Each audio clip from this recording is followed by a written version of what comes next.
नमस्ते, सुप्रभात। Unique IAS के इस ऑनलाइन मंच से आप लोगों का पुनः एक बार हार्दिक अभिनंदन और स्वागत है। और 72वीं बीपीएससी के प्रारंभिक परीक्षा को ध्यान में रख करके शुरू किया गया जो भूगोल विषय का टेस्ट श्रृंखला है, उसमें आज हम लोग बिहार की नदियों से संबंधित जो महत्वपूर्ण प्रश्न है या संभावित प्रश्न है, हम लोग उसको देख लेंगे। ठीक है ना? आइए सबसे पहले हम लोग, है ना, बिहार की नदियों के संबंध में प्रश्न को आपके सामने रखने का प्रयास करते हैं। देखिएगा, जो पहला प्रश्न है कि निम्नलिखित में से कौन सी नदी बिहार में प्रवेश करने के बाद सर्वाधिक दूरी तक प्रवाहित होती है? विच of the following reverse flows for the longest distance after entering Bihar? यानी आपको पता है कि ये नदियां नेपाल से, ये हिमालय की श्रेणी से, कुछ नदियां तिब्बत के पठार से उद्गमित होकर के, है ना, नेपाल को पार करते हुए या कुछ उत्तर प्रदेश को पार करते हुए बिहार की सीमा में प्रवेश करती। लेकिन बिहार राज्य के भीतर उनका प्रवाह क्षेत्र कितना कितना है, यह हम लोगों ने पढ़ा भी है। तो उसी को ध्यान में रख करके इस प्रश्न का उत्तर आपको देना है कि निम्नलिखित में से कौन सी नदी, है ना, निम्नलिखित में से कौन सी नदी बिहार में, क्या देखते हैं भाई, बिहार में प्रवेश करने के बाद, है ना, सर्वाधिक दूरी तक प्रवाहित होती है? तो अगर आप देखेंगे, आपको सबसे पहले दिया हुआ है महानंदा, कोशी, गंडक, बागमती, है ना। तो ध्यान रखिएगा, अगर ऐसी चीजों को, है ना, या ऐसे विकल्प को हम अपने सामने रख करके अगर हम उत्तर करें तो हमें याद रखना पड़ेगा किस नदी का प्रवाह क्षेत्र बिहार में कितना है। तो वैसे भी आप जानते हैं कि बिहार में सबसे लंबा जो प्रवाह क्षेत्र है वो किस नदी का है भाई? बिहार में सबसे लंबा प्रवाह क्षेत्र जो है वो कोशी नदी का है। आपको पता है कोशी नदी का प्रवाह क्षेत्र जो है वो है 720 किलोमीटर। 720 किलोमीटर है इसका प्रवाह क्षेत्र। इसके अलावा जब हम जाएं गंडक नदी के बाद, दूसरा स्थान किसका आता है भाई? तो गंडक नदी का स्थान आता है। और गंडक नदी जो है उसका बिहार में प्रवेश क्षेत्र जो है वो 630 किलोमीटर है। तो गंडक नदी का बिहार में प्रवाह क्षेत्र 630 किलोमीटर है। इसके बाद देखिएगा बागमती नदी है, ये 597 किलोमीटर है। ठीक है ना। और सबसे कम आप देखेंगे महानंदा नदी का है। महानंदा नदी जो है इसका बिहार में प्रवाह क्षेत्र जो है वो केवल 360 किलोमीटर है। चूंकि आपने देखा होगा कि जो महानंदा नदी है ना, वो पश्चिम बंगाल से प्रवाहित होते हुए बिहार में प्रवेश करती है और थोड़ा सा इसका प्रवाह मार्ग है। ठीक है ना। तो अगर इस चारों जो आंसर का विकल्प आपके पास ऑप्शन दिया हुआ है उसमें विभिन्न नदियों की लंबाई और प्रवाह क्षेत्र आपको पता है तो आप बड़ी आसानी से इसका उत्तर ढूंढ सकते हैं। तो बिहार में कौन सी नदी जो है प्रवेश करने के बाद सबसे लंबी दूरी तक प्रवाहित होती है? तो आपका आंसर क्या हो जाएगा भाई? आपका आंसर हो जाएगा कोशी नदी। ठीक है ना। चलिए दूसरे प्रश्न में आते हैं कि निम्नलिखित कथनों पर विचार कीजिए। ठीक है ना। निम्नलिखित कथनों पर विचार कीजिए। थोड़ा इसको हम लोग बड़ा कर लें और भी।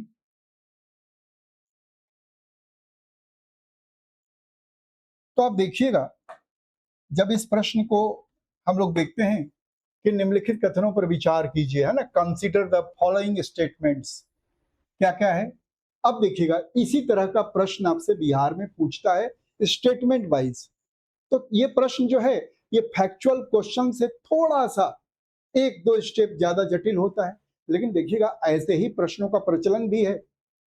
तो ध्यान से अगर हम सारे विकल्प को पढ़ेंगे तो ही हम इसका बड़ा सटीक उत्तर दे पाएंगे। आप देखेंगे निम्नलिखित कथनों पर विचार कीजिए। जो पहला कथन है वो क्या है भाई? कि बूढ़ी गंडक का उद्गम सोमेश्वर पहाड़ियों से माना जाता है। बूढ़ी गंडक का जो उद्गम है वो शिवालिक श्रेणी के नीचे जो सोमेश्वर की श्रेणी है उससे इसका उद्गम माना जाता है। ये पहला स्टेटमेंट है। दूसरा स्टेटमेंट है कि बूढ़ी गंडक गंगा की दाहिनी सहायक नदी, ठीक है ना, गंगा की दाहिनी सहायक नदी है।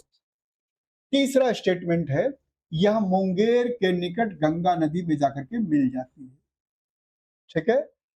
अंग्रेजी में क्या है, बूढ़ी गंडक इज कंसीडर्ड, है ना, to originate from the Someshwar hills. दूसरा स्टेटमेंट है Burhi Gandak is a right bank tributary of the Ganga. तीसरा है it joins the Ganga near Munger. क्या आपको लगता है कि ये तीनों का तीनों, है ना, विकल्प सही है? तो आपका आंसर हो जाएगा डी। अगर आपको लगता है कि नहीं केवल 1 और 3 नंबर सही है तो आपका आंसर हो जाएगा सी। अगर आपको लगता है कि नहीं केवल 2 नंबर सही है तो आपका आंसर हो जाएगा बी। और आपको लगता है कि नहीं केवल ए नंबर सही है तो इसका आंसर हो जाएगा ए।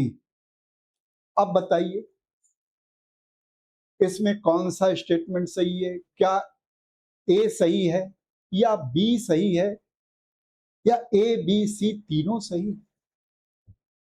आप देख रहे होंगे, अगर ध्यान से देखिएगा तो इसमें बूढ़ी गंडक का उद्गम जो है सोमेश्वर की पहाड़ियों से माना जाता है। ये बिल्कुल सही स्टेटमेंट है। आपने पढ़ा भी है, मैंने बताया भी है जब हम लोग बिहार में नदियों वाला टॉपिक पढ़ रहे थे।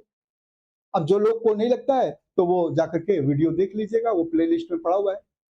तो ध्यान से देखिएगा कि बूढ़ी गंडक का जो उद्गम है सही में, है ना, वो सोमेश्वर की पहाड़ियों से इसका उद्गम हुआ है। नंबर दूसरा, ध्यान से पढ़िएगा कि बूढ़ी गंडक गंगा की दाहिनी सहायक नदी है। तो याद रखिएगा मैंने बताया है कि जब नदियां, हम बात कर रहे हैं कि ये गंगा नदी है ना, ये गंगा नदी है। ये कौन सी नदी है भाई? ये गंगा नदी है। अब गंगा नदी का प्रवाह की दिशा किधर है भाई? इस दिशा में है, यानी ये पश्चिम से पूरब की ओर प्रवाहित होती है। तो जब पश्चिम से पूरब की ओर प्रवाहित होगी तो इसका दाहिना क्षेत्र किधर होगा? देखिएगा, हम पश्चिम की ओर खड़े हैं और पूरब की ओर जाना चाहते हैं तो मेरा दाहिना दिशा किधर होगा? दाहिने हाथ की तरफ। तो राइट हैंड साइड तो इधर होगा ना। आप देखेंगे राइट हैंड साइड इधर है और लेफ्ट हैंड साइड इधर है। तो क्या बोला गया? बूढ़ी गंडक गंगा की दाहिनी सहायक नदी। देखिए, क्या आपको लगता है कि दाहिनी सहायक नदी है? नहीं। आप देखेंगे कि बूढ़ी गंडक तो ऐसे प्रवाहित होकर के आई है तो ये तो उसके बाई सहायक नदी है। तो ये स्टेटमेंट तो गलत है भाई, है ना। दूसरा लिखा है, तीसरा स्टेटमेंट, यह मुंगेर के निकट गंगा में मिलती है। ये मुंगेर के निकट गंगा में मिलती है? मुंगेर तो इधर है, भागलपुर के नीचे। तो ये मुंगेर के निकट गंगा में कैसे मिलेगी? आपको पता है कि ये, है ना, यहां पर खगड़िया के पास जाकर के गंगा नदी में मिलती है। कहां मिलती है भाई? तो याद रखिएगा ये मुंगेर में नहीं बल्कि खगड़िया में,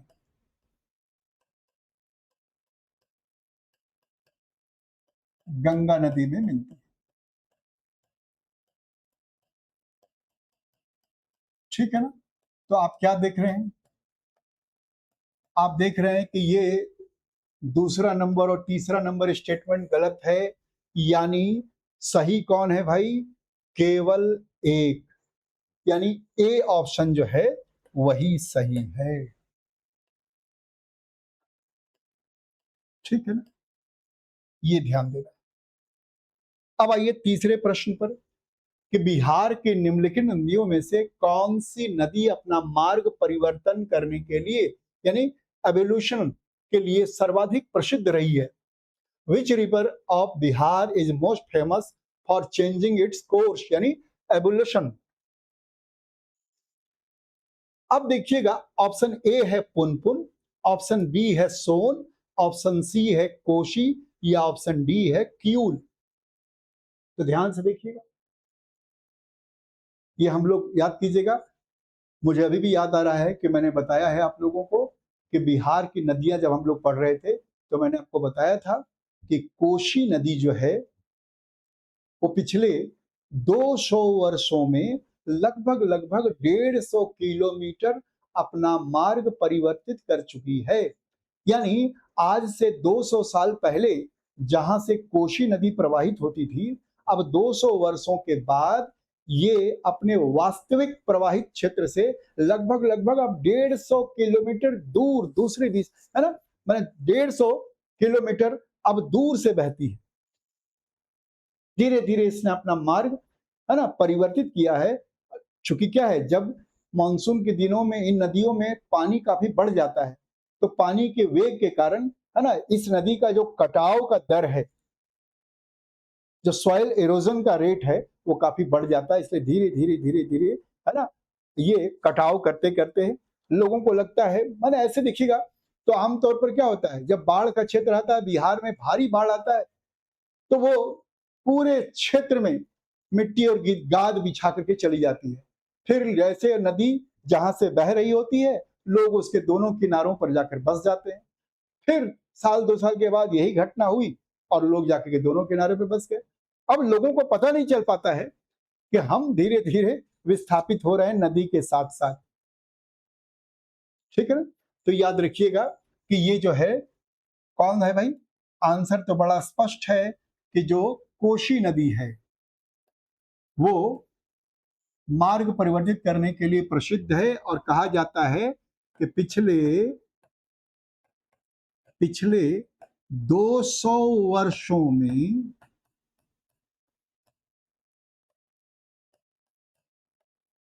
कोशी नदी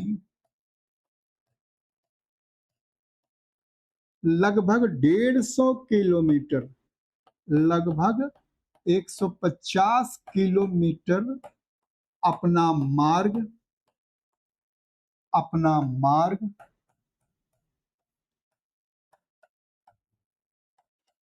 परिवर्तित कर चुकी है, परिवर्तित कर चुकी है।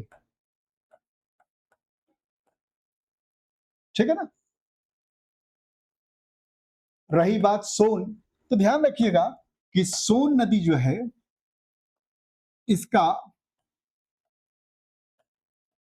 है ना, बहाव क्षेत्र चौड़ा है।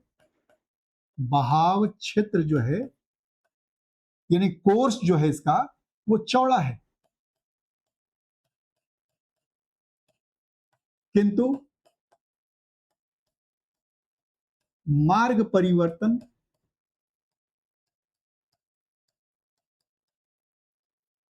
है ना बहुत बहुत धीमा है।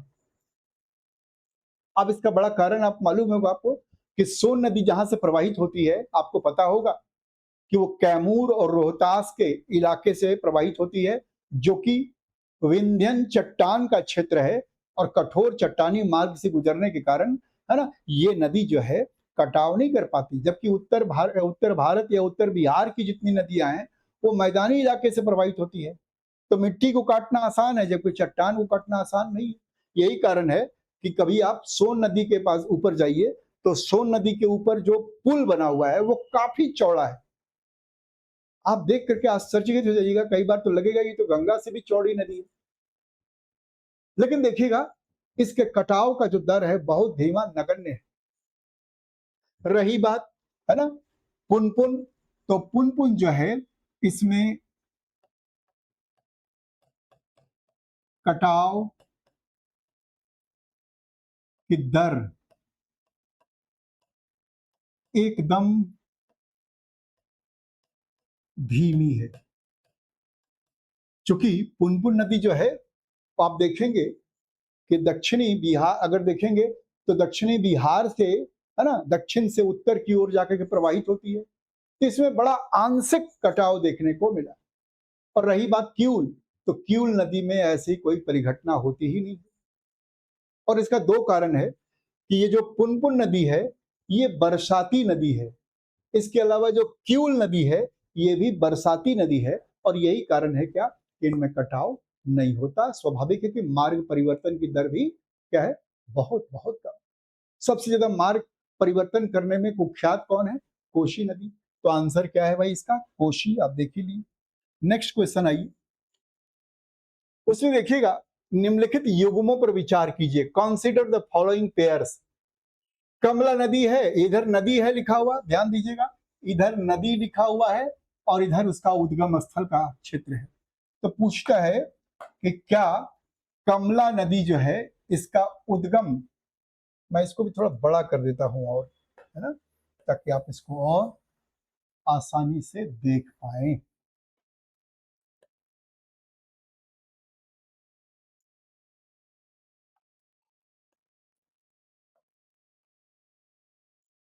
ठीक है ना? तो देखिएगा कि जो कमला नदी है इसका उद्गम बताया गया महाभारत श्रेणी।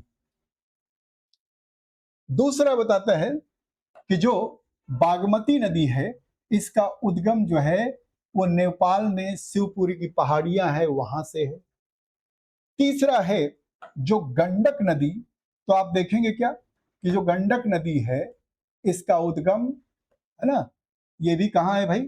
तो याद रखिएगा गंडक नदी का जो उद्गम है ये भी नेपाल के गोसाई थान से है। इसके अलावा महानंदा नदी छोटा नागपुर बोला है, महानंदा छोटा नागपुर पठार। इधर भी वही है, कमला, महाभारत रेंज, बागमती, शिवपुरी हिल्स, गंडक, गोसाई थान रीजन और महानंदा छोटा नागपुर प्लेटू। अब विकल्प क्या है आपके सामने कि how many of the above pairs are correctly matched, यानी ये जो चार है ना युग्म दिया हुआ, पेयर दिया हुआ है, इसमें कितने पेयर सही हैं, है ना? एक सही है, कमला उसका उद्गम महाभारत श्रेणी से हुआ है। बागमती क्या उसका उद्गम शिवपुरी पहाड़ियों से हुआ है। गंडक उसका उद्गम गोसाई थान क्षेत्र से हुआ है। और क्या महानंदा है ना उसका उद्गम छोटा नागपुर के पठार से हुआ है। अगर ऐसा है, आपको लगता है कि इसमें केवल एक युग्म सही है, तो आप ए को टिक करेंगे। लगता है कि इन चारों में से दो पेयर सही है, दो युग्म सही है, तो आप बी को टिक करेंगे आंसर के रूप में। और लगता है कि नहीं इसमें तीन सही है, तो आप सी को टिक करेंगे। और लगता है कि नहीं चारों के चारों सही है, तो सभी चार यानी डी को आप टिक करेंगे। आप अपनी तैयारी के अंतिम पड़ाव पर हैं। आप लोगों ने बिल्कुल, मुझे विश्वास है कि आप लोगों के दिमाग में ये चारों विकल्प अच्छे से बैठ गया होगा और इनमें से आप समझ गए होंगे कि कौन कौन सा पेयर सही है। ठीक है ना? तो आप देखिएगा कि इसमें अगर देखा जाए तो मुख्य रूप से कमला महाभारत श्रेणी से ये सही है। बागमती शिवपुरी की पहाड़ियों से ये भी ऑप्शन, मतलब ये भी पेयर जो है युग्म सही है। गंडक नदी है, ये तो हम लोग बात किए ही, गंडक नदी का उद्गम जो है गोसाई थान क्षेत्र से हुआ। अब देखिएगा महानंदा छोटा नागपुर पठार से उद्गम हुआ है, क्या ये सही है? आपके दिमाग में तुरंत स्ट्राइक करना चाहिए, महानंदा तो उत्तर बिहार की नदी है, तो ये छोटा नागपुर के पठार से कैसे इसका उद्गम होगा? अब देख लीजिए जरा मानचित्र में, देखिएगा। ठीक है, आप देख रहे होंगे कि कमला नदी इसका उद्गम कहां है? आप देखेंगे तो भाई महाभारत श्रेणी से हुआ है, नेपाल। दूसरा है बागमती, तो बागमती जो है ये भी नेपाल में शिवपुरी पहाड़ियों से निकली है। गंडक नदी, तो गंडक नदी जो है वो आप देखेंगे कहां से निकला है भाई? तो गोसाई थान क्षेत्र नेपाल से निकला है। चौथा है महानंदा नदी, तो महानंदा नदी जो है इसका उद्गम तो अगर आप देखेंगे तो दार्जिलिंग के पास यानी पश्चिम बंगाल में, और वहां से ये प्रवाहित होती आती है और थोड़ा सा हिस्सा इसका प्रवाहित होता है कहां? बिहार के बिल्कुल पूर्वी सीमा से। जबकि छोटानागपुर का पठार तो इधर है। आप कह सकते हैं कि जो फल्गु नदी है, जो पुनपुन नदी है, इसका उद्गम हुआ है कहां से? छोटा नागपुर के पठार से। महानंदा तो उत्तर बिहार की नदी है। तो ये देखिएगा, ये जो युग्म है, ये जो पेयर है, ये गलत है। तो ऊपर का 3 पेयर सही है, यानी केवल 3 पेयर्स, केवल 3 युग्म जो है वो सही है ना। आपका आंसर क्या है भाई? सी। नेक्स्ट आइए आगे, अगला प्रश्न, क्वेश्चन नंबर 5 है कि बिहार की किस नदी पर वाल्मीकि नगर बैराज स्थित है? हम जानते हैं कि उत्तर बिहार से प्रवाहित होने वाली जो नदियां हैं वो मानसून के दिनों में काफी ज्यादा जल अपने आप में समाहित होकर के प्रवाहित होती है और काफी प्रचंड वेग से प्रवाहित होती है।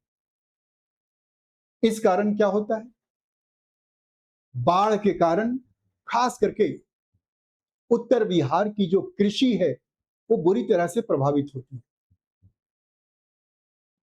कई बार सरकार उस बाढ़ के विशाल पानी को रोक करके वहां बैराज बना करके उस पानी को संचित करने का प्रयास करती है, उसको स्टोर करने का प्रयास करती है और बाकी, है ना, वर्ष के बाकी महीनों में उसी पानी को सिंचाई के लिए इस्तेमाल करने का प्रयास करती है, इसलिए बैराज बनाया जाता है। तो आपसे पूछा यह जाता है कि बिहार में, है ना, किस नदी पर वाल्मीकि नगर बैराज स्थित है? ये वाल्मीकि नगर बैराज कहाँ स्थित है, किस नदी पर स्थित है? क्या ये कोशी नदी पर स्थित है वाल्मीकि नगर बैराज, गंडक नदी पर स्थित है, घाघरा पर स्थित है, या बागमती नदी पर स्थित है? आप देखिएगा कि ये जो वाल्मीकि नगर बैराज है, पहले ये देखिए सीक्वेंस में देखिए आइएगा कि कोशी नदी, जिसको हम बिहार का शोक भी कहते हैं, इस नदी में भी आप देखिएगा बैराज बना करके इसके पानी को संचित करने का और नियंत्रित करने का प्रयास किया है सरकार ने। तो ये कोशी नदी पर कौन सा बैराज है? तो आप देखेंगे कि कोशी नदी पर पढ़ा होगा आपने, भीमनगर बैराज है, भीमनगर बैराज, ठीक है ना। दूसरा गंडक नदी है, इस पर है, आप देखेंगे, वाल्मीकि नगर बैराज, ठीक है ना। इसके बाद घाघरा नदी पर कौन सा बैराज बना हुआ भाई? क्या घाघरा पर कोई बैराज है भी कि नहीं, पहले ये देख लिया जाए, है ना। तो ध्यान रखिएगा, घाघरा नदी पर गिरिया बैराज है।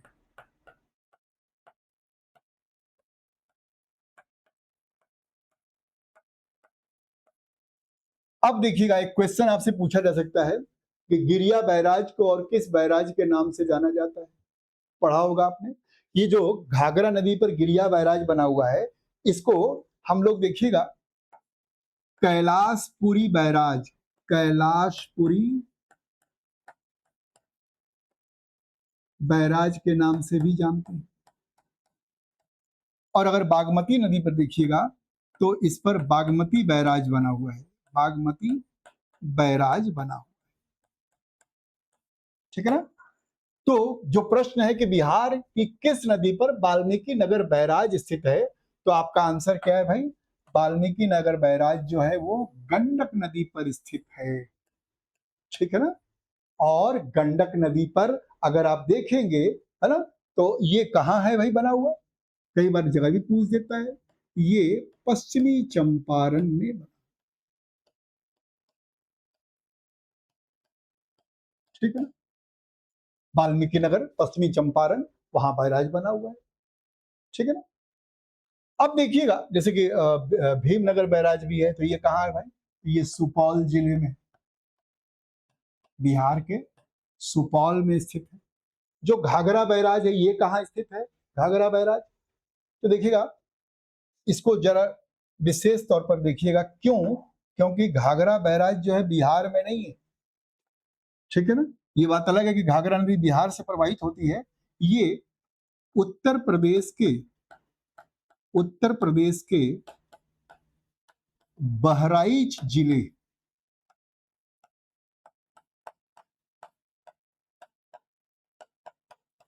में निर्मित है। ठीक है ना? जैसे कि एक चित्र है, आप उसको देख सकते हैं।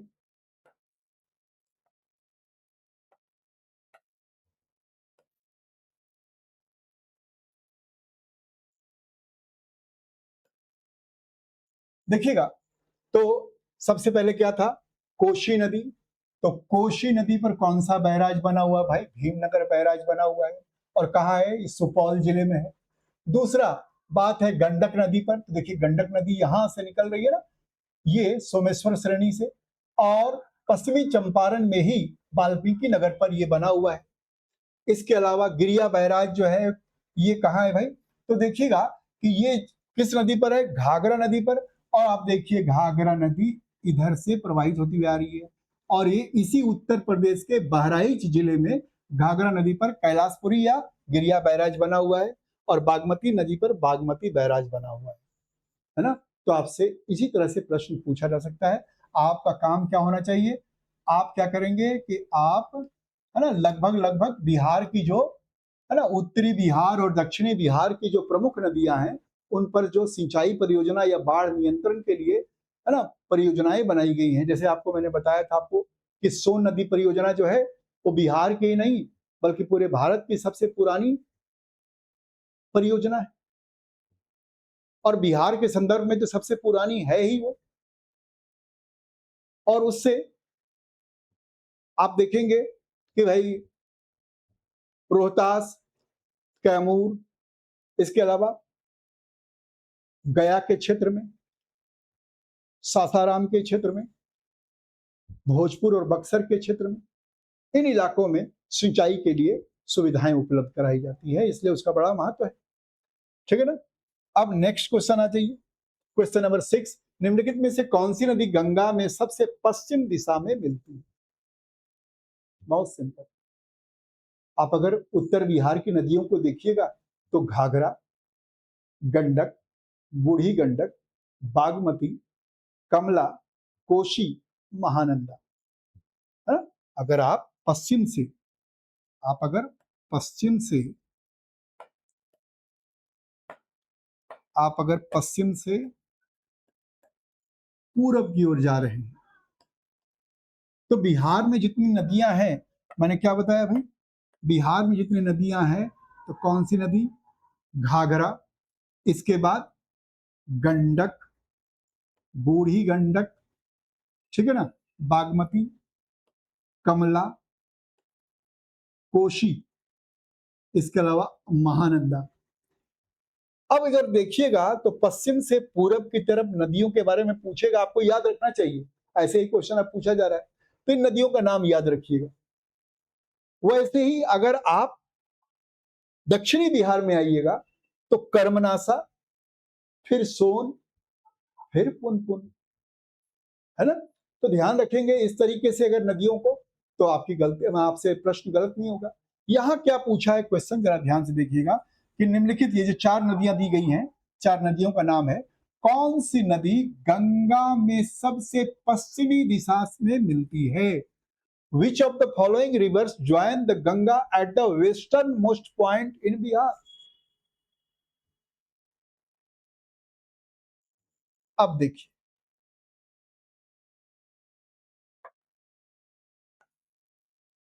इस मानचित्र के माध्यम से आप अच्छे तरीके से समझ जाए। देखिए, मैंने बताया था ना, घाघरा, गंडक, बूढ़ी गंडक, बागमती, कमला, कोशी, महानंदा। इधर जाइएगा तो कर्मनासा, सोन, पुनपुन, फल्गु, क्यूल, अजय। अब अगर आपसे पूछा है 4 नदी है, कौन कौन नदी दिया हुआ है, तो जरा हम लोग मानचित्र पर भी ट्रेस कर दें थोड़े दूसरे रंग से। तो देखिएगा सबसे पहले है सोन, चलिए ये सोन है। इसके बाद है गंडक, गंडक। इसके बाद है कोशी, और फिर है महानंदा।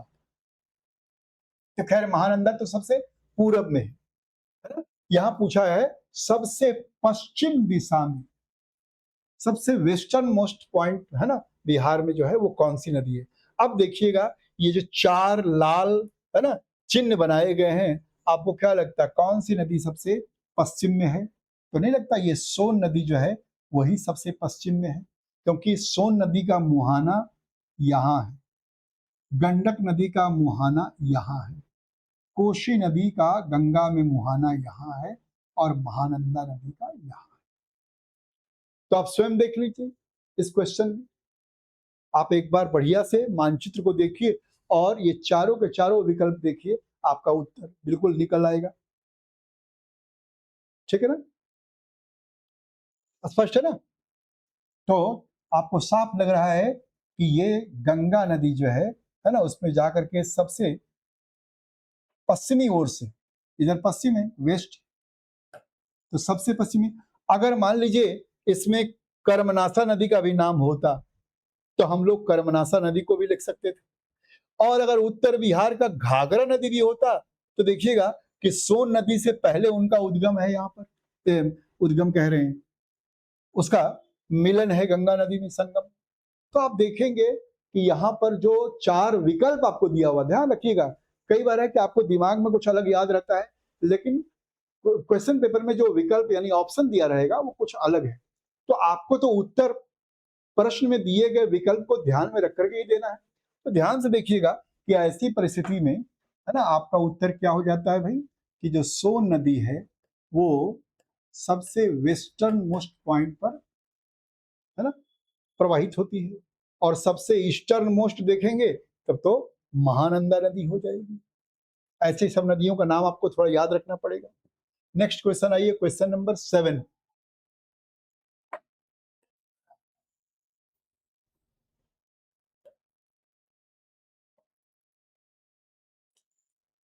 क्वेश्चन नंबर 7,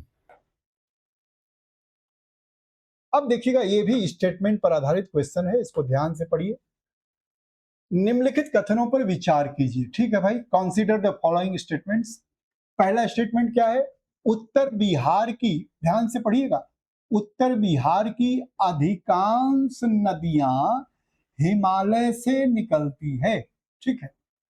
दूसरा ऑप्शन है, दूसरा जो विकल्प है आपके पास वो है दक्षिण बिहार की अधिकांश नदियां वर्षा आश्रित है। तीसरा है उत्तर बिहार की सभी नदियां सीधे गंगा में जाकर के मिलती हैं। अब ये तीन स्टेटमेंट है। अब तीनों स्टेटमेंट को आपने पढ़ लिया, अब उसको पढ़ने के बाद आप जब उत्तर दीजिएगा तो पहला है क्या भाई, लिखा हुआ है सेलेक्ट द करेक्ट आंसर। आपको लगता है कि ये जो स्टेटमेंट है उसमें केवल एक और दो सही है तो आप ए को टिक मारेंगे। आपको लगता है कि नहीं ये तीनों स्टेटमेंट में 2 और 3 नंबर स्टेटमेंट सही है तो आप आंसर बी को लगाइएगा। आपको लगता है कि केवल 1 और 3 सही है तो आप सी ऑप्शन लगाइएगा अपने उत्तर में, और आपको लगता है कि नहीं भाई ये तीनों के तीनों सही है तो आप डी को अपना सही आंसर चुनिएगा। लेकिन फिर से एक बार पढ़ लीजिए, मैंने बताया ना ऐसे हम सरसरी तरीके से पढ़ेंगे तो शायद उत्तर सही तरीके से हम ना ढूंढ पाए, लेकिन थोड़ा सा दिमाग कॉन्सेंट्रेट करेंगे आपका सही उत्तर निकल आएगा। तो ये देखिएगा कि उत्तर बिहार की अधिकांश नदियां हिमालय से निकलती है, बिल्कुल सही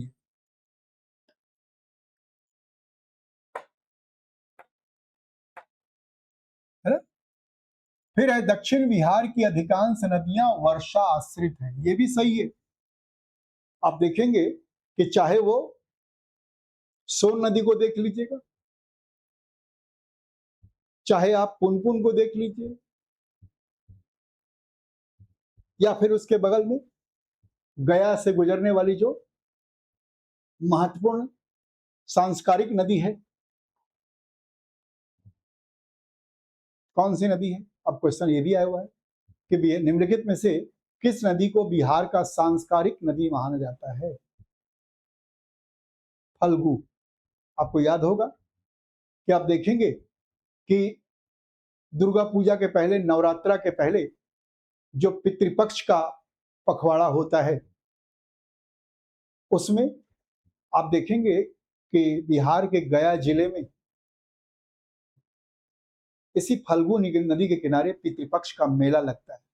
जहां पर लोग अपने मृत पूर्वजों की आत्मा की शांति के लिए पिंडदान करते हैं। ये फल्गु नदी पर ही होता है, ठीक है ना। लेकिन फल्गु आगे पढ़ेंगे हम लोग फल्गु नदी के बारे में। तो ये सभी नदियां जो हैं, ये सही में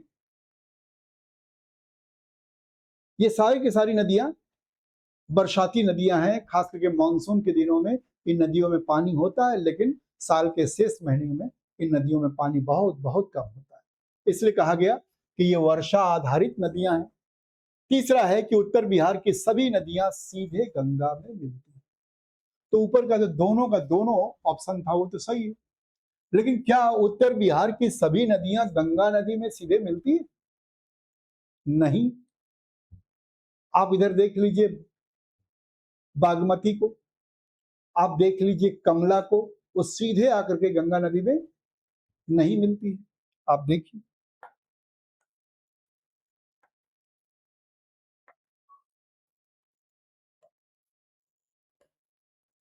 आप देख पाएंगे यहां,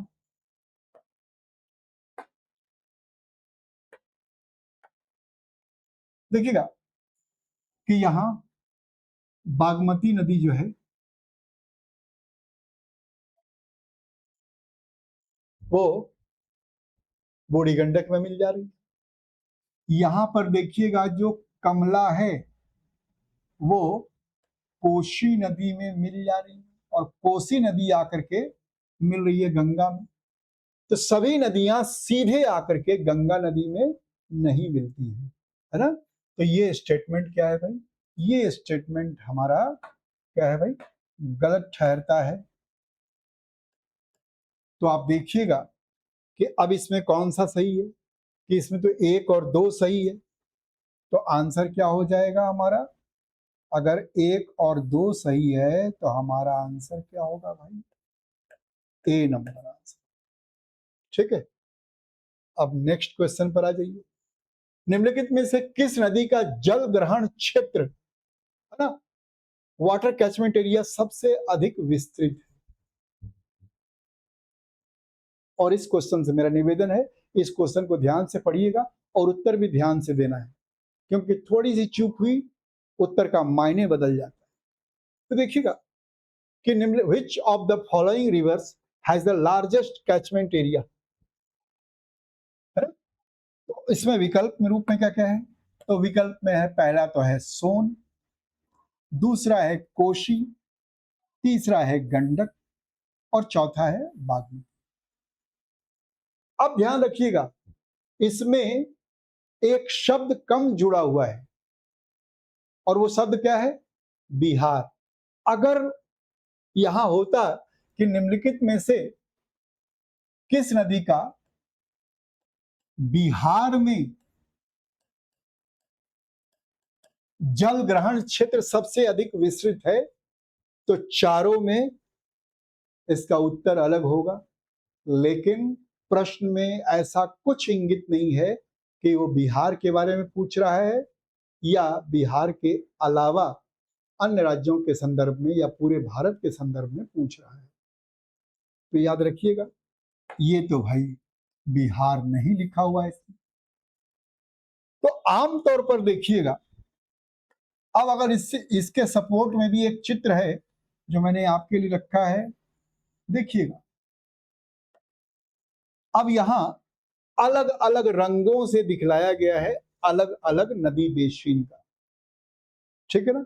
आप देखिए गंडक बेसिन जो है वो, ये जो पिंक रंग से दिखाई पड़ रहा है, ये पूरा का पूरा, है ना, ये गंडक बेसिन। उसके बगल में पीले रंग से दिखाई पड़ रहा है बागमती बेसिन। उसके बगल में ये जो, है ना, आप कहेंगे कत्थई रंग में दिखाई पड़ रहा है, ये कमला बलान बेसिन है। ये नीले रंग से दिखाई पड़ रहा है, ये क्या है? कोसी बेसिन है। और ये हरे रंग से दिखाई पड़ रहा है, ये महानंदा बेसिन है। ठीक उसी प्रकार यहाँ जो पिंक रंग से है वो सोन बेसिन है, ये है ना, हल्के रंग में वो कर्मनासा बेसिन है, ये है पुनपुन बेसिन, ये है ना, हरोहर बेसिन है, ये क्यूल बेसिन है, ये है बदुआ बेसिन, और ये है चंदन बेसिन। खैर, आपसे ऑप्शन में क्या क्या पूछा गया है, पहले ये चिन्हित कर लीजिए कि आपसे क्या क्या पूछा गया है। तो आपसे देखिएगा पूछा गया है सोन बेसिन के बारे में, फिर आपसे पूछा गया है कोसी बेसिन के बारे में, फिर आपसे पूछा गया गंडक बेसिन के बारे में, और फिर आपसे पूछा गया है बागमती बेसिन के बारे में। अब स्वयं देख के बताइए कि इसमें आंसर क्या होगा। आपको दिख रहा है ना कि ये जो गंडक बेसिन है सबसे लंबा चौड़ा है, सबसे विस्तृत भी है ना। लेकिन ये तभी सही होता अगर यहां बिहार शब्द जुड़ा होता। आप कहेंगे ऐसा क्यों कह रहे हैं सर आप? जो सोन बेसिन है, ध्यान दीजिएगा कि जो सोन बेसिन है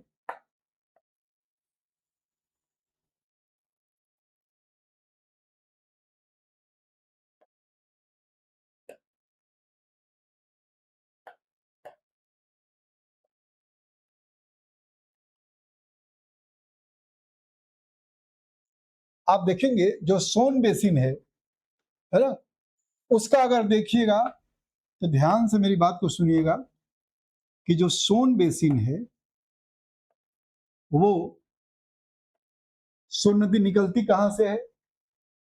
मध्य प्रदेश में अमरकंटक की पहाड़ियों से। क्लियर है ना? तो मध्य प्रदेश, उसके अलावा छत्तीसगढ़, इसके अलावा आप देखेंगे उत्तर प्रदेश, इसके अलावा झारखंड, इसके अलावा बिहार। इन सभी राज्यों में क्या है, इसका जल ग्रहण क्षेत्र विस्तृत है, वाटर कैचमेंट एरिया जो है एक्सपेंडेड है। स्वाभाविक रूप से ऐसे प्रश्न को हड़बड़ी में नहीं, ध्यान से देखना है कि प्रश्न किस संदर्भ में पूछा जा रहा है। मैंने बताया अगर यहाँ बिहार शब्द कहीं जुड़ा होता तब तो सीधे सीधे गंडक बेसिन सबसे बड़ा बेसिन है, लेकिन यहाँ बिहार शब्द नहीं जुड़ा हुआ है ना, और सोन नदी ऑप्शन में है। तो ऐसी स्थिति में सोन नदी का जो क्या है जलग्रहण क्षेत्र है वो सबसे विस्तृत है, क्योंकि वो कई राज्यों में फैला हुआ है। यहाँ तो चित्र में केवल आपको बिहार में सोन नदी का जो जलग्रहण क्षेत्र है वो दिखलाया गया गुलाबी रंग से। ठीक है ना? आइए, तो इसका आंसर क्या हो जाएगा भाई? इसका आंसर हो जाएगा सोन। ठीक है, नेक्स्ट क्वेश्चन आइए, क्वेश्चन नंबर 9। निम्नलिखित में से कौन सा जिला गंगा नदी के तट पर स्थित नहीं है? ये तो बहुत सिंपल क्वेश्चन। बिहार के निवासी हैं तो मोटे तौर पर बिहार का कौन कौन सा जिला गंगा नदी के तट पर स्थित है इतना तो हमें याद है। ना भी याद हो पूरा का पूरा तो कम से कम जो तटीय जिले हैं वो तो याद है।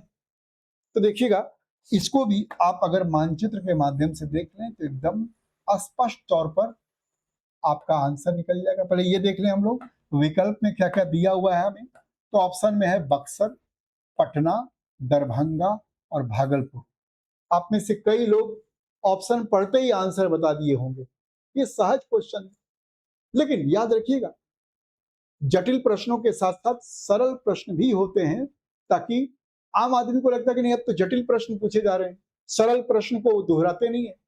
और अचानक जब इस तरह का प्रश्न आ जाता है तो वो उनको झटका सा लगता है। इसलिए ऐसे प्रश्नों का हल करने का भी तरीका आपके पास होना चाहिए। देखिएगा हम अगर बात करें तो ये क्या है भाई, ये हमारी गंगा नदी है।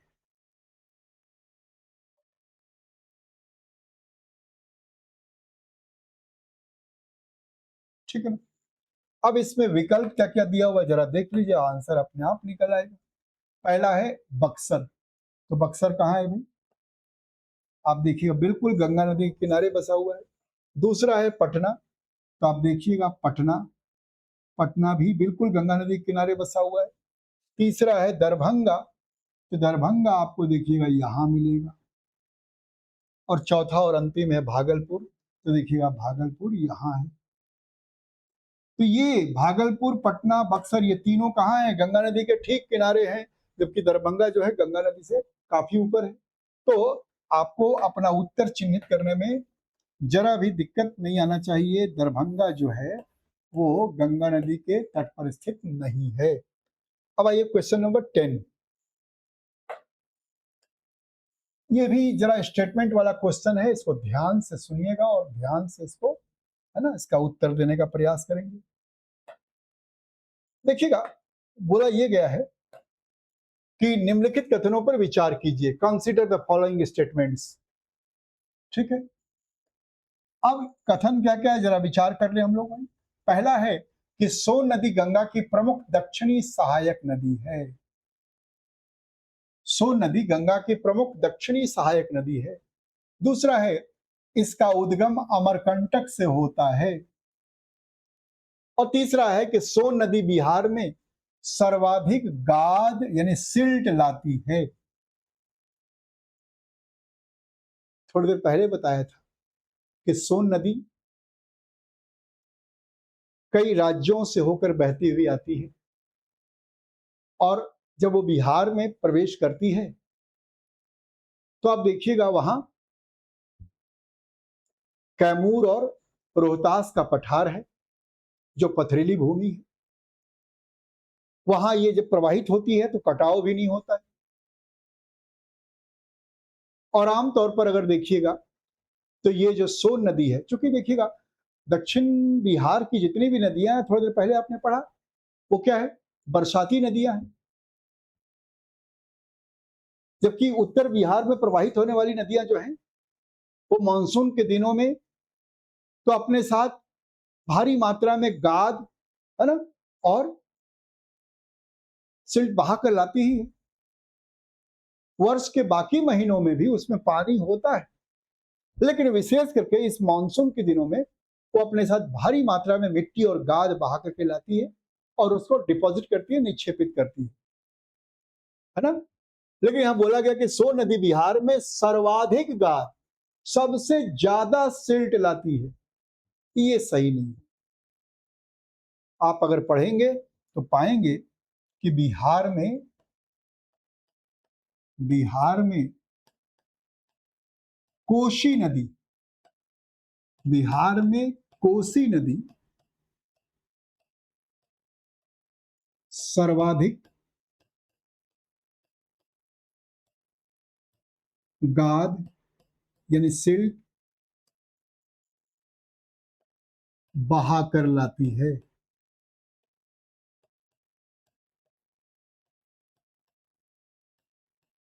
और एक कारण भी है, कोसी नदी में उफान आने का बड़ा कारण ही है, ये अपने साथ भारी मात्रा में मिट्टी और गाद बहा कर लाती है।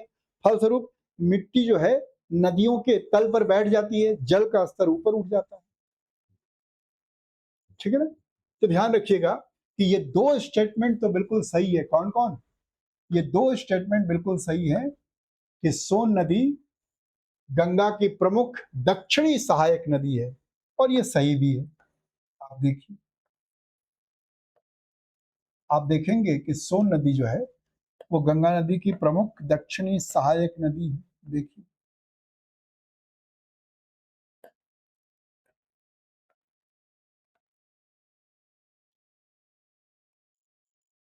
है ना, ये दक्षिण दिशा से बहती है, ये सही है। दूसरा है इसका उद्गम अमरकंटक से होता है। अभी मैंने थोड़ी देर पहले बताया आपको कि ये मध्य प्रदेश के अमरकंटक की पहाड़ियों से इसका उद्गम होता है और मध्य प्रदेश, छत्तीसगढ़, उत्तर प्रदेश, झारखंड होते हुए बिहार में प्रवेश करता है। ठीक है ना। तो दूसरा ऑप्शन भी सही। तीसरा कि सोन नदी बिहार में सर्वाधिक गाद लाती है, ये स्टेटमेंट गलत है। ठीक है ना। तो अब ये दो स्टेटमेंट सही है, तीसरा गलत है। तो आपको क्या करना है भाई, सबसे सुटेबल ऑप्शन को टिक करना है। कहा गया कि जैसे देखिएगा इसका अंग्रेजी वर्जन जो है वो ये है कि सोन इज ए मेजर, है ना, right bank tributary of the Ganga, ये सही है। दूसरा है इट ऑरिजिनेट्स फ्रॉम अमरकंटक, ये भी सही है। बट थर्ड जो है कि Son carries the highest amount of the silt into Bihar, ये ऑप्शन गलत है। तो अगर केवल एक सही है तो ए सही होगा, केवल एक और दो सही है तो बी सही होगा, है ना, केवल 2 और 3 सही है तो सी सही होगा, और 1, 2, 3 सभी सही है तो डी होगा। लेकिन आप देख रहे हैं कि यहाँ आंसर क्या है भाई, 1 और 2 सही है, यानी आपका आंसर क्या है भाई, बी। नेक्स्ट क्वेश्चन आइए, बिहार में बार बार आने वाली बाढ़ का सबसे प्रमुख कारण क्या है ना। बाढ़ आने के लिए कई कारण बताए गए हैं कि what is the primary reason for the, है ना, रिकरेंट फ्लड्स इन बिहार। तो पहला है कि excess water in south Bihar river, यानी दक्षिण बिहार की नदियों में अधिक जल। ठीक है, यानी दक्षिण बिहार की नदियों में बहुत सारा जल होता है, इसलिए बिहार में बाढ़ आती है बात। दूसरा है, दूसरा जिसका ऑप्शन है कि हिमालयी नदियों द्वारा अत्यधिक गाद का निक्षेपन, heavy silt deposition by Himalayan reverse.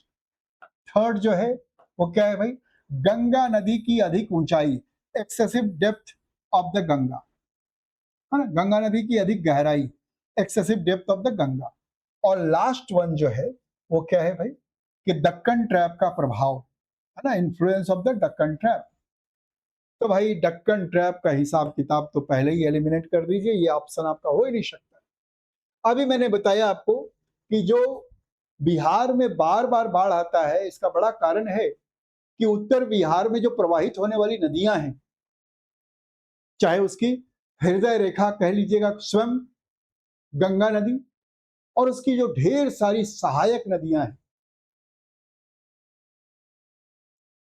उन सभी नदियों के द्वारा, खास करके इस मानसून के दिनों में जब भारी वर्षा होती है और नदियां प्रचंड वेग से बहती हैं, तो तेज बहाव के कारण उसका ट्रांसपोर्टेशन पावर यानी वहन क्षमता भी बढ़ जाती है। इसलिए नदियां अपने साथ भारी मात्रा में गाद और मिट्टी बहा के लाती है और मैदानी इलाके में उसको निक्षेपित कर देती है।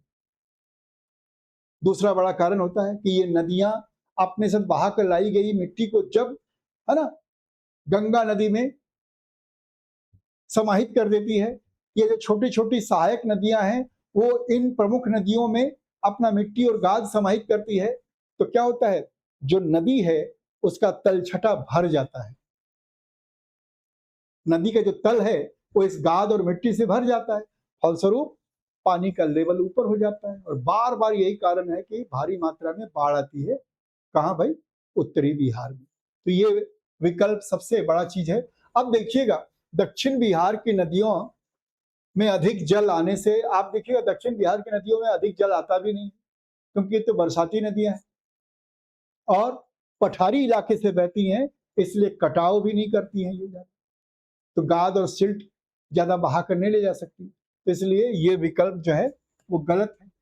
दूसरा, हिमालयी नदियों द्वारा अत्यधिक गाद का निक्षेपन, ये तो सही है।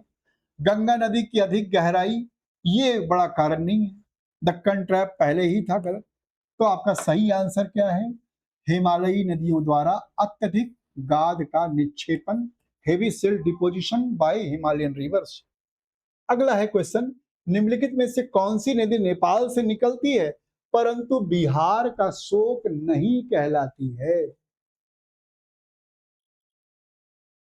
ये क्वेश्चन बहुत अच्छा क्वेश्चन नहीं, क्वेश्चन को और भी अच्छे तरीके से व्यवस्थित करके सेट करना चाहिए, क्योंकि देखिएगा क्वेश्चन बोला गया, which of the following river originates in Nepal but is not known as sorrow of Bihar.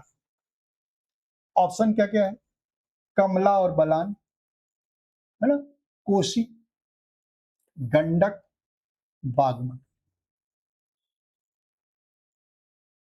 अगर ऑप्शन ये है ना, कोसी, तो कोसी को तो क्या है भाई, ये गंडक क्या है, ये चारों के चारों नदियां, ध्यान रखिएगा, ये चारों के चारों नदियां नेपाल से निकलती हैं, ठीक है ना। लेकिन देखिएगा आमतौर पर कोसी के अलावा गंडक में पानी ज्यादा रहता है, तो कोसी जो है इसको तो हम लोग क्या कहते हैं, ये नेपाल से निकलती भी है और इसको हम लोग बिहार का शोक भी कहते हैं, क्योंकि हर साल, है ना, बरसात के मौसम में, मानसून के दिनों में ये जो कोसी नदी है ये उत्तरी बिहार में एक तरह से जल प्रलय लेकर आती है, बड़े पैमाने पर जान माल का नुकसान होता है। तो इसको तो बिहार का शोक कहते हैं। तो ये तो विकल्प आपका होगा ही नहीं। कहा क्या गया है कि कौन सी नदी नेपाल से निकलती है परंतु बिहार का शोक नहीं कहलाती है। अब देखिएगा कमला बलान जो है इसमें इतना पानी नहीं होता कि वो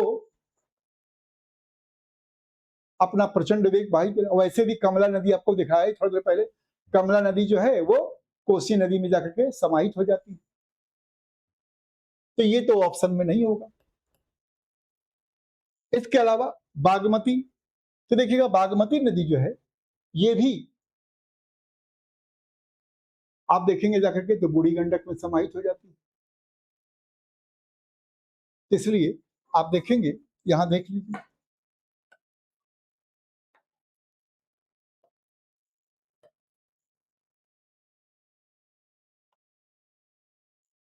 देख रहे हैं यहां पर हमने क्या बताया कि कमला जो है वो कोशी नदी में जाकर के समाहित हो जाती है। यहाँ उसी प्रकार ये बागमती नदी जो है इधर से आने वाली बूढ़ी गंडक में जाकर के मिल जाती है। ठीक है ना। तो ये दो विकल्प तो होगा नहीं। कोसी ऑलरेडी बिहार का शोक कहा जाता है, प्रश्न है कि कौन बिहार का शोक नहीं कहलाती है। तो बच गया क्या भाई, गंडक नदी। तो आप ध्यान रखिएगा गंडक नदी निकलती तो है नेपाल से, लेकिन याद रखिएगा इसको हम लोग, है ना, क्या है भाई, बिहार का शोक नहीं कहते हैं। हमने पहले बताया कि इस प्रश्न को और अच्छे तरीके से व्यवस्थित करके प्रस्तुत किया जाना चाहिए था, ऐसा नहीं किया गया। नेक्स्ट क्वेश्चन आ जाइए, क्वेश्चन नंबर 13, पश्चिम से पूरब की ओर नदियों का सही क्रम चुनिए। देखिएगा एक मैंने बताया था ना, एक प्रश्न इस तरह का जरूर पूछ लिया जाता है कि नदियों का सही क्रम क्या है। पहला है, अंग्रेजी वर्जन जो है कि choose the correct west to east, choose the correct east to west, है ना, sequence of the following rivers. कौन कौन सा रिवर्स है भाई जरा देख लिया जाए। पहला है गंडक, फिर बागमती, फिर कोसी, फिर महानंदा। देखिए मुझे लगता है ये तो सीक्वेंस में है ना, ये सीक्वेंस में है।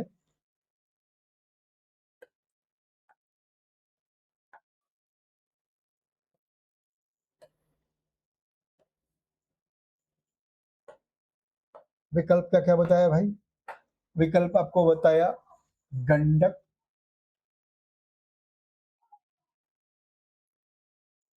फिर बताया बागमती, फिर बताया कोशी, फिर बताया महानंदा। तो गंडक, बागमती, कोशी, महानंदा, है ना, चारों ये सीक्वेंस में ही दिखाई पड़ रहा है।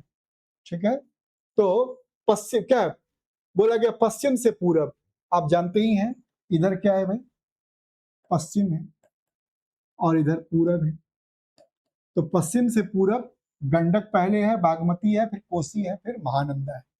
गंडक, बागमती, कोसी, महानंदा, यानी इसका बहुत आसान सा है प्रश्न, अगर आपको याद है तो ए ऑप्शन सही होगा, क्योंकि ए में क्या है, 1 2 3 4, बी में है 2 1 3 4, सी में है 1 3 2 4 और डी में है 2 3 1 4। तो बाकी विकल्प देखना ही नहीं है, 1 2 3 4 ही सही। नेक्स्ट क्वेश्चन आइए, निम्नलिखित कथनों पर विचार कीजिए। देखिएगा स्टेटमेंट वाइज क्वेश्चन ही ज्यादा आ रहा है और इसी तरह के प्रश्न भी आएंगे। क्या है भाई कि निम्नलिखित कथनों पर विचार कीजिए, कंसीडर द फॉलोइंग स्टेटमेंट, है ना। पहला स्टेटमेंट क्या है, फल्गु नदी गया नगर से होकर बहती है। फल्गु नदी गया नगर से यानी गया शहर से गुजरती है। नंबर दूसरा है, फल्गु नदी का निर्माण लीलाजन और मोहना नदी के संगम से होता है। ठीक है ना। और तीसरा है कि फल्गु एक 12 मासी नदी है, यानी जो कहिएगा सालों भर जिसमें पानी होता है। ध्यान रहिएगा, दक्षिण बिहार की नदी है तो सालों भर तो पानी होगा नहीं।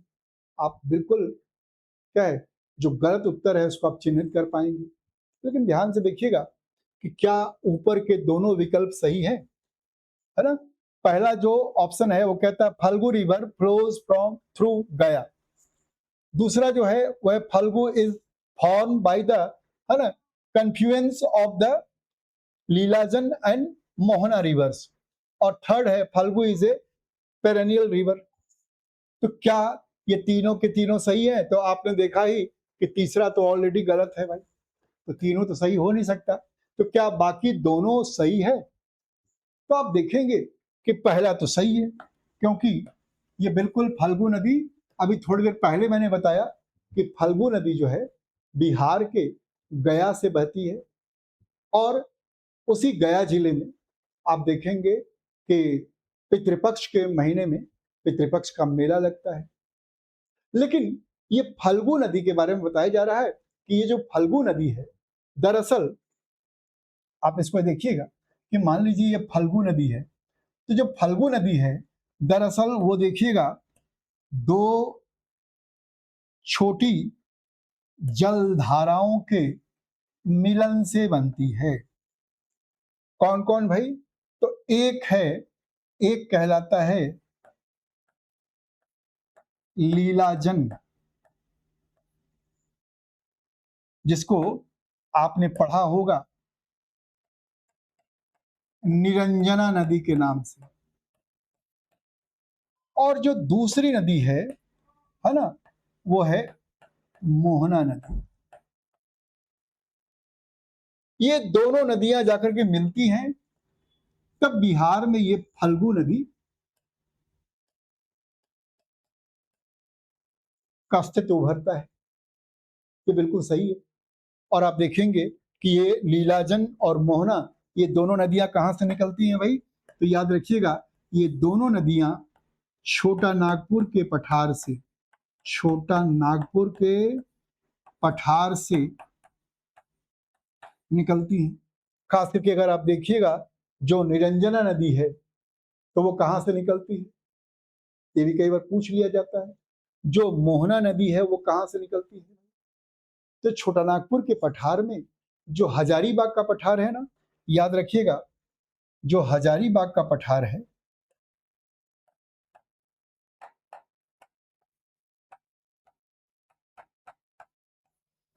वहां से मोहना नदी का उद्गम हुआ है। और ये जो लीलाजन नदी है इसका उद्गम कहां से हुआ?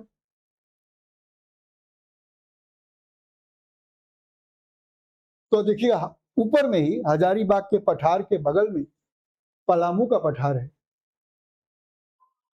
ना। लेकिन हजारीबाग का पठार और पलामू के पठार के बीच का जो हिस्सा है वहां से उद्गम हुआ किसका? लीलाजन यानी निरंजना नदी का। और ये दोनों नदियां छोटा नागपुर के पठार से निकलती है, प्रवाहित होती हुई जाती है, और बिहार में जाकर के जब आपस में मिलती है तब फल्गु नदी का निर्माण होता है। तो यही तो कहा गया भाई यहाँ पर, ये भी ऑप्शन सही है। लेकिन फल्गु एक 12 मासी नदी है, ये सही नहीं है, क्योंकि आप जानते हैं, मैंने बताया ना कि चाहे सोन हो, फल्गु हो, या पुनपुन हो, या किऊल हो, ये सारी नदियां दक्षिण बिहार में प्रवाहित होने वाली नदियां हैं, और ये नदियां बरसाती नदियां हैं, इसलिए सालों भर इसमें पानी नहीं रहता है। ये गलत है। तो आपसे क्या है कि भाई अगर एक और दो सही है, पूछा गया है कि निम्नलिखित कथनों पर विचार कीजिए, और फिर बोलता है कि इसमें सही उत्तर चुनिए। देखिए यहां लिखा हुआ है, क्या लिखा हुआ भाई, कि सही उत्तर चुनिए। ठीक है, तो केवल एक और दो सही है, केवल दो सही है, केवल तीन सही है, या एक दो और तीन तीनों सही है? तो आपने देखा ही अभी कि नहीं भाई, केवल एक और दो, 1 and 2 ओनली, यही सही है। ठीक है, अब आइए नेक्स्ट क्वेश्चन में, निम्नलिखित में से कौन सा युग्म सही सुमेलित है ना? विच of the following pair is not correctly matched, सही सुमेलित नहीं है ना? मैं भी भाई गलत पढ़ लिया, है ना। चलिए, निम्नलिखित में से कौन सा युग्म, कौन सा जो पेयर है वो सही सुमेलित नहीं है? विच of the following pair is not correctly matched? तो क्या कोशी को, अब देखिए चारों स्टेटमेंट पढ़ लीजिए। कोसी नदी है, सामने दिया हुआ है बिहार का शोक। दूसरा है गंडक नदी नारायणी, बूढ़ी गंडक सदा नीरा। इसके बाद है सोन अमरकंटक। तो कौन सा मैच नहीं है? क्या कोसी नदी को बिहार का शोक कहते हैं? बिल्कुल कहते हैं, याद रखिएगा, कोसी नदी को हम लोग बिहार का शोक कहते ही हैं, ये तो बिल्कुल सही है। गंडक नदी को नेपाल में नारायणी के नाम से जानते हैं, ये भी बिल्कुल सही। क्या बूढ़ी गंडक को सदानीरा कहा गया है कहीं पर? ध्यान से देखिएगा, बूढ़ी गंडक जो है उसको सदानीरा कहा गया है?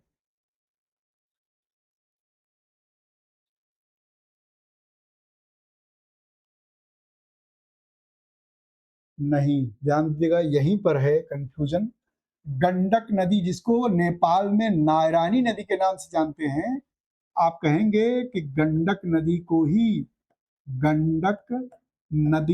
ही प्राचीन काल में, एंशियंट टाइम में, प्राचीन काल में सदानीरा कहा गया है।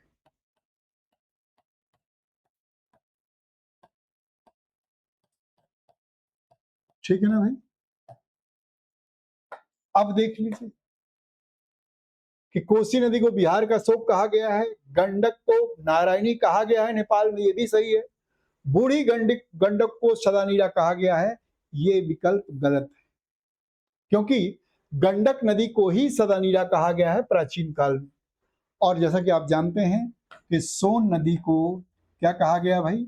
सोन नदी को, है ना, उसका उद्गम क्या है? अमरकंटक से हुआ है, ये भी सही है।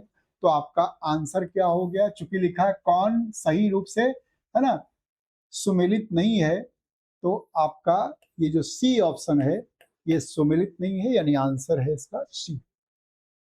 ठीक है ना। तो आज हम लोगों ने बिहार की नदियों के बारे में सारे महत्वपूर्ण प्रश्न पढ़ लिए, और जिस तरह से अब युग्म वाला प्रश्न है उसी तरह का अभ्यास कीजिएगा, देखिएगा प्रश्न आपका छूटेगा। ठीक है ना।